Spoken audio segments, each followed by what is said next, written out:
तो Turner hypoplasia part 2, इसमें ये बताना है कि टर्नर हाइपोप्लेजिया में यूजुअली कौन से टूथ अफेक्ट होते हैं। टर्नर हाइपोप्लेजिया की कंडीशन तभी डेवलप होती है जब पेरिअपाइकल इन्फेक्शन हुआ है डेसिडुअस टूथ में और वो परमानेंट टूथ बर्थ को इफ़ेक्ट कर रहा है, जब इनेमल बन रहा है उस कंडीशन में, बहुत ही अर्ली कंडीशन में, जो कि यूजुअली 3-4 महीने से शुरू हो जाता है और पोस्टीरियर तक जाते जाते इसे 2.5-3 साल लग जाते हैं। तो 4 महीने में तो कोई भी दांत नहीं निकलता है, 6 महीने से दांत निकलता है। तो ये मान लीजिए कि 6 महीने पे जब डेसिडुअस टूथ निकला है और वो बड़ा हो गया है, थोड़ा सा टूथ इरप्ट हो गया है, तभी तो जाएगा पेरिअपाइकली।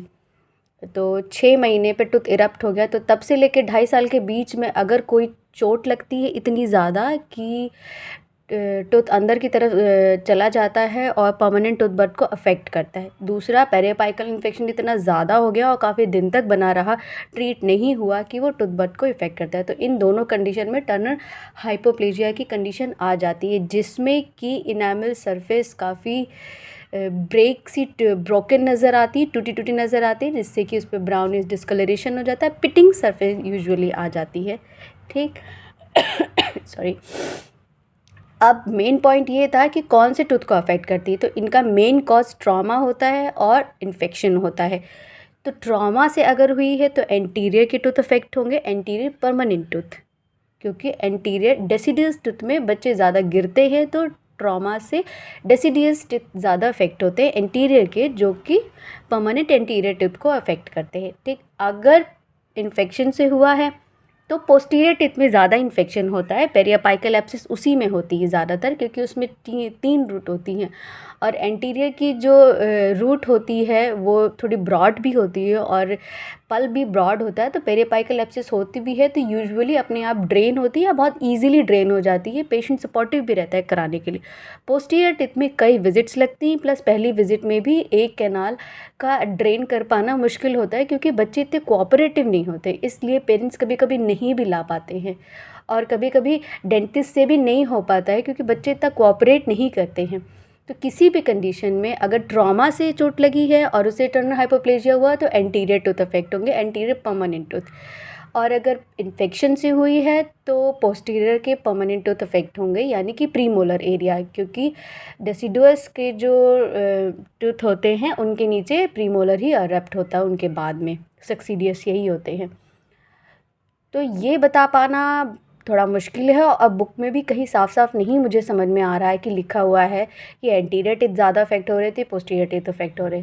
दूसरी बात ये रह गई थी प्रीवियस वीडियो में कि टर्नर हाइपोप्लेजिया, तो ये एक हो गया कि जब 2-3 दांत अफेक्ट हुए हैं और अगर एक टूथ अफेक्ट हुआ तो that is called Turner tooth. तो ये रह गया था कि टर्नर टूथ किसे कहते हैं। तो ये टर्नर हाइपोप्लेजिया की कंडीशन में अगर एक टूथ अफेक्ट होता है तो वो टर्नर टूथ कहलाता है और यूजुअली ये प्रीमोलर, लोअर प्रीमोलर ही अफेक्ट ज़्यादातर होता है। इसका एक थोड़ा सा समझ में आ रहा है क्योंकि इस पे एक बार पिक्चर बेस्ड क्वेश्चन आया हुआ है, जो कि इस तरीके से है, ये इस तरीके से आया हुआ है। ये प्रीमोलर रीजन है और इसमें लिखा है developmental anomaly seen in the tooth, hypoplasia, dens invaginated, Turner hypoplasia. तो साफ साफ दिख रहा है एक ही टूथ इन्वॉल्व है, तो ये टर्नर हाइपोप्लेजिया की कंडीशन है। इसमें देखो पिट है और ये ब्राउनिश डिस्कलरेशन भी टूथ का दिख रहा है। दूसरी बात तो और कुछ छूटी थी पहले वीडियो में, नहीं और कोई बात नहीं छूटी थी। I hope it's clear about Turner hypoplasia.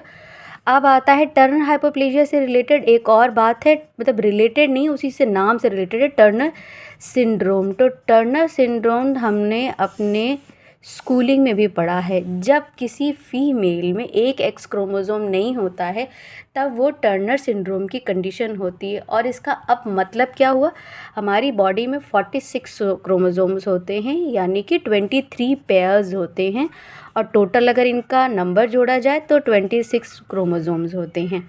यानी कि पहले पेयर में ये, दूसरे पेयर में ये, तीसरे पेयर में ये, फोर्थ पेयर में ये, फिफ्थ पेयर में, इस तरीके से लेके 23 पेयर्स में नंबर हो गए total 46 chromosome, 46 numbers chromosome. Yes. अब इसमें 22 जो होते हैं पेयर्स, या कि 44 ये होते हैं ऑटोसोम्स, और बाकी जो होते हैं वो सेक्स क्रोमोसोम्स कहलाते हैं, जिसमें कि एक्स और वाई होता है। ये ऑटोसोम्स होते हैं तो एक ही रहते हैं, और एक्स और वाई ये हो जाता है 23rd पेयर, और ये हो गया 45 नंबर, ये हो गया 46 नंबर। तो फीमेल में ये कंडीशन XX होती है।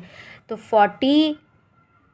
23rd पेयर पे 45 और 46 में से एक एक्स नहीं होता है, तो ये ज़ीरो कहलाता है। तो टर्नर हाइपोप्लेजिया की कंडीशन में सेक्स क्रोमोसोम में फीमेल में एक एक्स नहीं होते, तो ऑब्वियसली एक क्रोमोसोम इनमें कम हो गया, यानी कि उनकी बची नंबर 45। पेयर्स तो होते, पेयर्स 23rd पेयर का एक एक्स क्रोमोसोम नहीं होता है। तो उनको कैसे डिनोट किया जाता है, जब इनका DNA टेस्ट होता है तो क्रोमोसोम में इनका ऐसे दिखाया जाता है X0, ये कंडीशन दिखाई जाती है। अगर फीमेल होता है तो 23rd पेयर में XX दिखाते हैं, और अगर मेल होता है तो ये XY दिखाते हैं। तो टर्नर सिंड्रोम की कंडीशन में इनके X0 दिखाया जाता है, किसी फीमेल में इनके में एक एक्स क्रोमोसोम नहीं होता है, और इनका ग्रोथ डेवलपमेंट भी कंपैरेटिवली कम होता है, और इनके हार्मोन्स भी, सेक्स हार्मोन्स भी थोड़ा कम डेवलप होते हैं। Hope it's clear for today. Thank you. This is all about Turner syndrome and left part of the Turner tooth.